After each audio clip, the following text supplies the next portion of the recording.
ces futures entreprises, avec un potentiel de création d'emplois de 1663 d'ici jusqu'à 2023, donnent le mérite aux entrepreneurs d'être couronnés par le titre de un ou une lauréat de Suc Atanmire. En outre, j'aimerais saluer les efforts des anciens lauréats de Suc 1 et Suc 2 pour leur contribution à rendre le secteur privé tunisien plus dynamique et plus diversifié, avec plus de 1200 emplois créés, en particulier dans les régions défavorisées. Aujourd'hui, nous devons être fiers des réalisations reflétées par les statistiques de Suc.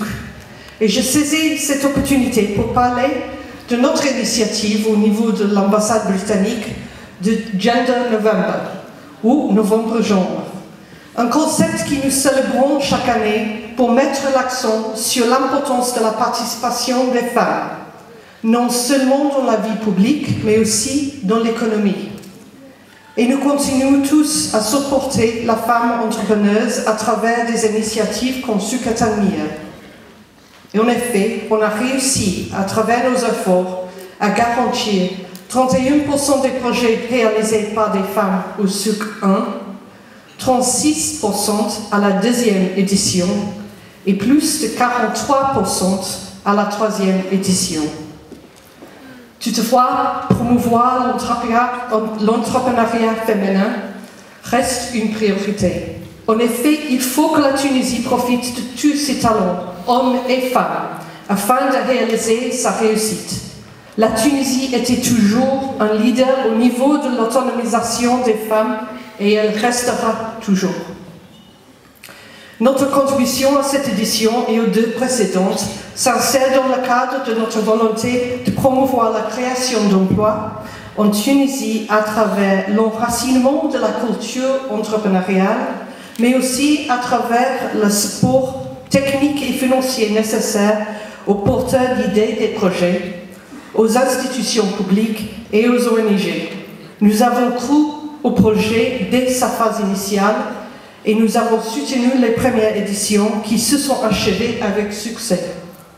Nous savons tous qu'un nouveau modèle de création d'emplois est nécessaire en Tunisie et que le développement de l'entrepreneuriat est une des solutions clés pour la relance économique. La Tunisie peut mener à bien sa transformation économique et assurer un avenir encore meilleur à travers cette voie de changement qui génère une dynamique entrepreneuriale. Depuis la Révolution, l'engagement et le soutien du Royaume-Uni envers la Tunisie afin de booster sa relance économique ne cessent d'augmenter.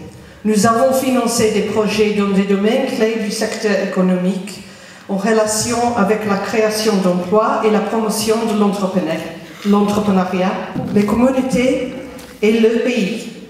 Ainsi, mes compatriotes auront de nouvelles opportunités de découvrir les richesses de la Tunisie.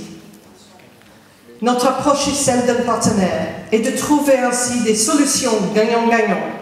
Et nous essayons constamment de ne pas offrir de modèle à la Tunisie afin de mettre en œuvre, mais de partager des expériences et du savoir-faire que nos amis tunisiens peuvent prendre et adapter quand ils l'entendent. Aujourd'hui, c'est le triomphe de la culture entrepreneuriale et cet esprit de partenariat. C'est aussi le triomphe des jeunes Tunisiens et Tunisiennes capables de changer et créer leur avenir. Au nom de toute l'équipe de l'ambassade britannique en Tunisie, je souhaite une bonne réussite à tous les entrepreneurs et entrepreneuses de cette troisième édition